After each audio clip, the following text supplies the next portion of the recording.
कि 30 तारीख के दिन हमारे MIM पार्टी के कार्यकर्ताओं के ऊपर अमौर कॉन्स्टिट्यूंसी, जहां पर हमारे मजलिस इत्तेहादुल मुस्लिमीन MIM के राज्य अध्यक्ष जो है अख्तरुल ईमान साहब, वो वहां से चुनाव लड़ रहे हैं। स्वाभाविक है कि जब आप वहां पर अच्छी स्थिति के अंदर आ जाते हैं, जब आपको लगता है कि अब आप बिल्कुल जीतने की कगार के ऊपर आ रहे हैं, तो जो एस्टैब्लिश प्लेयर्स होते हैं और जिन्हें लगता है कि हमारी सत्ता को कोई हटा नहीं सकता है, हमारी हुकूमत को कोई हिला नहीं सकता है, तो वो कहीं ना कहीं उन्हें अफसोस ये होता है कि हम इसको अब सीधे डेमोक्रेटिक वे से काउंटर नहीं करेंगे, तो वो कानून का उल्लंघन करते हुए हाथापाई की नौबत के ऊपर आ जाते हैं। अब हमारे साथ देखिए 30 अक्टूबर के दिन एक घटना अमौर के ही कॉन्स्टिट्यूंसी 12 ईदगाह जो जगह है वहाँ पर हुई, और वहाँ पर हमारे JDU के कैंडिडेट है सबा जफर, इन्होंने हमारे पार्टी कार्यकर्ताओं के ऊपर हमला किया जो कैंपेनिंग कर रहे थे। ये घटना को हमने पूरी तरह से नज़रअंदाज किया। उससे नज़रअंदाज किया कि हमने सोचा कि एक इंसिडेंट होगा, तो हमने बहुत इसको ज़्यादा गंभीरता से ना लेते हुए हम आगे बढ़ गए कि चलिए हमको इलेक्शन लड़ना है करके। लेकिन कल रात की जो घटना हुई है अमौर के अंदर, कि जहां पर हमारी 3 गाड़ियों को जिस तरह एक प्लान स्ट्रैटेजी के तहत तकरीबन 100-150 लोगों ने हमला किया, वो गाड़ियां तीनों ही नीचे खड़ी हुई है, 2 गाड़ियां खड़ी हुई है, एक सुबह ही गैरेज चले गई थी। तो जिस तरह से तोड़ा गया है उसके कुछ विजुअल्स भी है, और वहां पे जिस अंदाज में हमारे कार्यकर्ताओं को मारा गया, पीटा गया, तो एक प्लान स्ट्रैटेजी के तहत में ये सब हुआ है। हमारे तकरीबन 35 के करीब वर्कर्स है जो इंजर्ड हो गए। अब इनका सिर्फ कहना यह था कि हमारे एरिया के अंदर कोई आना नहीं, हमारे इलाके के अंदर कोई प्रचार करना नहीं, ये बाहर के लोग आके क्यों प्रचार कर रहे हैं। देखिए, इस इलेक्शन प्रोसेस के अंदर आप एक मर्तबा जब कैंडिडेट बन जाते हैं,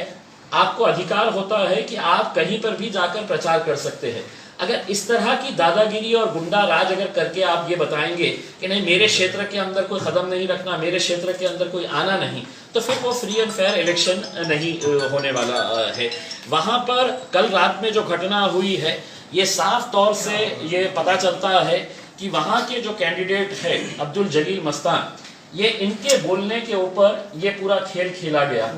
और जिस तरह से रॉड्स, पत्थर, हथियार आप जिस तरह से वहां पर हमला किए हैं, उससे साफ साबित हो रहा था कि एक प्लान तरीके से किया गया है, सिर्फ एक दहशत निर्माण करने के लिए। अब ये घटना होने के बाद हमने फौरन वहां के पुलिस डिपार्टमेंट को इसकी इत्तला दी। हमने आज अवैसी साहब के जरिए इलेक्शन कमीशन को एक पत्र लिखा है, जिसकी मैं एक कॉपी आप लोगों को दे रहा हूँ। इलेक्शन कमीशन को असद साहब ने पूरी जानकारी दी है कि यहाँ पर अगर इसी तरह का अगर गुंडा राज करके अगर आपको इलेक्शन करवाने का है तो हमको बता दीजिएगा। हम यहाँ पर इस उम्मीद के ऊपर आए हुए हैं कि यहाँ पर बिल्कुल फ्री एंड फेयर तरीके से इलेक्शन होने वाला है। हमने पूर्णिया के जो SP है शर्मा साहब, उनसे अवैसी साहब ने पर्सनली बात किया है। मैंने खुद ने पर्सनली SP साहब से बात किया है और उनको ये कहा है कि इलेक्शन के दिन ये किस तरह की दहशत मचा सकते हैं कि अगर आज ये कह रहे हैं कि हम हमारे एरिया इलाके में कोई आना नहीं, यहाँ पे कोई प्रचार करना नहीं, और खुलेआम लाठी डंडों का अगर इस्तेमाल होता है, और जो पुलिस जिस तरह से मतलब मामूली सेक्शंस लगा के ये मामले को एक बहुत ही छोटा सा रूप देने की कोशिश कर रही है। अगर हम सरकार से ये कहना चाह रहे हैं, प्रशासन से ये कहना चाह रहे हैं, इलेक्शन लड़ना हमको भी आता है। हमारे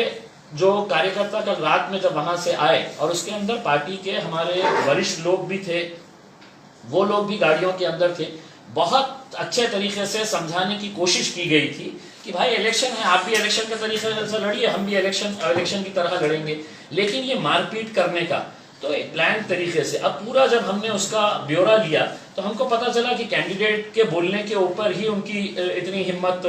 हुई है करके। अब अगर पुलिस इसको एक मामूली घटना समझकर अगर ये कर रही है, तो हम बिहार के सरकार को, इलेक्शन कमीशन को, पुलिस को, प्रशासन को ये साफ तरीके से बताना चाहते हैं कि आप हमको एक बात स्पष्ट कर दे कि ये इलेक्शन आप फ्री एंड फेयर तरीके से लड़वाना चाहते हैं, हम उसकी पूरी तरह से समर्थन करते हैं। अगर इस तरह का इलेक्शन लड़वाने की अगर आपकी मंशा है तो आप वो भी बता दीजिए हमारे को कि नहीं हम है तो हथियारों का इस्तेमाल करेंगे, हम दादागिरी का इस्तेमाल करेंगे और दादागिरी के बल के ऊपर ये इलेक्शन होगा, तो वो भी चीज़ हमको बता दे। आज हमने इलेक्शन कमीशन को लेटर देकर हम उम्मीद करे हैं, इलेक्शन कमीशन ने एश्योर किया है, एसपी साहब ने पर्सनली एश्योर किया है कि we have taken this very seriously और हम बिल्कुल इसके ऊपर जो भी एक्शन लेने का है वो स्ट्रिक्ट एक्शन लेंगे। लेकिन जिस तरह से जो एफआईआर रजिस्टर हुई है, जिस तरह से यहाँ पर एक तरह से अटेम्प्ट टू मर्डर है, मतलब लोगों आपने गाड़ियों के अंदर से मटेरियल खींच लिए है, जो हमारा कैंपेनिंग का मटेरियल था वो मटेरियल खींच लिए है, दूसरों के पास से कुछ सामान लेके गए हैं, ऐसा तो मतलब लूटपाट का भी ये मामला इसके अंदर आता है। और इसके विजुअल्स वहां पर है, पुलिस वालों को पूरे विजुअल्स अगर मिल रहे हैं वहां पे किस तरह से हुआ है, आप लेके आइए 10-20 लड़कों को लेके आइए, पूछिएगा कि क्या क्या हुआ है, किसके बोलने के ऊपर हुआ है। अगर पुलिस सिर्फ अपनी छवि बचाने के लिए इस तरह का ये कर रही है तो हम यकीनन इलेक्शन कमीशन के पास इसका बहुत गंभीरता से हम इसकी दखल लेने वाले हैं और पुलिस डिपार्टमेंट को भी हम साफ तरीके से बताने वाले हैं कि आप हमको ये स्पष्ट कर दें कि हम हमारे जितने भी सीटों के ऊपर इलेक्शन लड़ रहे हैं, हम प्रशासन को, इलेक्शन कमीशन को, पुलिस डिपार्टमेंट को पूरा सहयोग देंगे, पूरा नियमों के हिसाब से हम इलेक्शन लड़ने के लिए यहाँ पर आए हैं। लेकिन गुंडागर्दी के बल के ऊपर अगर ये इलेक्शन लड़ा जाएगा तो मेरे हिसाब से ये बिहार के लिए बहुत घातक है। और एक तरफ जेडीयू का कैंडिडेट हमारे ऊपर हमला कर रहा है, दूसरे तरफ है तो आरजेडी का कैंडिडेट हमला कर रहा है, तो कांग्रेस वाला हमला, तो ये चीजें जो है ऐसा नहीं है, हमारी भी राजनीतिक पार्टी है, भाजपा को इलेक्शन लड़ने का अधिकार है, जेडीयू इलेक्शन लड़ेगी, आरजेडी इलेक्शन लड़ेगी, कांग्रेस इलेक्शन लड़ेगी, सब लड़ेगी। सिर्फ एमआईएम अगर सीमांचल के अंदर लड़ रही है तो अब आप ये ताकत का इस्तेमाल करके आप हमको यहाँ पे रोक रहे हैं सिर्फ इसलिए कि हम वहां पर जाके लोगों को ये बता रहे हैं कि इतने सालों तक आपने जिन के ऊपर भरोसा किया था, आज इन इलाकों की हालत देखिएगा क्या है, वहां क्यों पिछड़ा है इतना इलाका। हर टाइम इलेक्शन को सिर्फ इसी नाम के ऊपर है तो अपन है तो जात धर्म मजहब के नाम के ऊपर इलेक्शन लड़ाएंगे, तो आज बिहार की या सीमांचल की जनता क्यों इतनी पीछे रह गई है, क्यों इतना पिछड़ापन है वहां पर, ये अगर हम जाकर बता रहे हैं तो सबसे ज्यादा तकलीफ उन्हें इसी बात की हो रही है कि ये आकर हमारी पोल खोल रहे हैं। देखिए कैसा था कि गाड़ी के अंदर थे, ये गाड़ी के अंदर जा रहे थे, तब है तो मोटरसाइकिल के पीछे से तकरीबन 100-150 मोटरसाइकिल पीछे से आती है, गाड़ियां रोकती है और गाड़ियां रोककर वहां पर है तो अंदर ही वहां पर पहले कांचों को फोड़ा जाता है। हमारा कोई आदमी बाहर निकल कर नहीं आया क्योंकि हमको मालूम था कि इतने ज्यादा लोग वहां पर आए हैं और किस इरादे से आए हैं, उनकी मंशा साफ नजर आ रही थी। इसमें ज्यादातर हमारे जो वर्कर्स थे, कार्यकर्ता थे, ये अलग अलग जगहों से आए थे, तो इनका तो मकसद यही था कि प्रचार करने। पूरी इंसिडेंट एक बार बताएं, पूरा इंसिडेंट कैसे हुआ? सर, जो जिससे विवाद हुआ उस पक्ष का कहना है कि आप लोग हैदराबाद से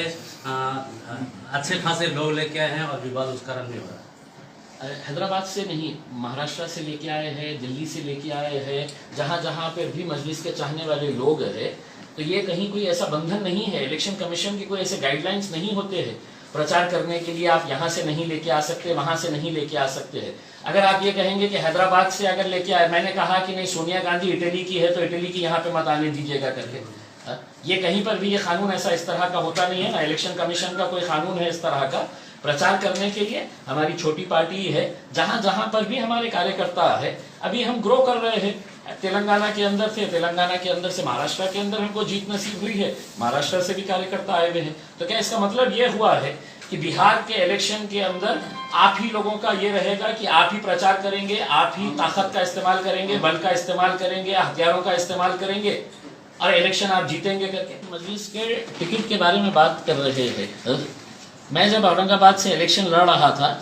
तो हमारे ऊपर शिवसेना वालों के खिलाफ हमारा इलेक्शन था, तो कांग्रेस वालों ने हमारा रेट लगाया था कि हमने है तो इनसे इतने करोड़ रुपया लिया है शिवसेना को, बीजेपी को जिताने के लिए। पूरी कांग्रेस के बड़े बड़े दिग्गज नेता, शरद पवार साहब की पूरे बड़े बड़े दिग्गज नेता औरंगाबाद में आकर यही प्रचार करते थे कि ये इम्तियाज जलील जो खड़ा है ये बीजेपी को, सेना को जिताने के लिए आया है करके। उनके बड़े बड़े नेताओं ने अमाउंट तक डिक्लेयर कर दिया, इतना अमाउंट है करके। तो अब हम इतने देखिए मतलब इस तरह की बातों के अंदर आते नहीं है और जनता भी बहुत होशियार। अगर ऐसा लग रहा है तो जनता तय करेगी ना, हम जनता का जो भी फैसला आएगा उसका सम्मान करेंगे कि नहीं साहब आपने सौदेबाजी किए है, आपने ये किए है। हम दूसरी कॉन्स्टिट्यूएंसी के अंदर क्यों नहीं बोल रहे हैं, सिर्फ एक कॉन्स्टिट्यूएंसी के अंदर क्यों अख्तरुल इमान साहब को टारगेट किया जा रहा है, सिर्फ इसीलिए किया जा रहा है ना कि जो वहां पर नेतागण थे, जो जनता ने जिनके ऊपर विश्वास करके इतने साल तक वहां पर उनको विधायक बना के रखा है, वहां का विकास जाके देखिए। अब हम जाकर जनता को जब बोल रहे हैं कि कब तक इस तरह की जिंदगी गुजारेंगे, ये हालत है आपके इलाके की, ये हालत है आपके क्षेत्र की, तो नेचुरल है कि गुस्सा उनको आना स्वाभाविक है। लेकिन गुस्से का मतलब ये नहीं है कि आप इस तरह की हरकतों के ऊपर उतर आए।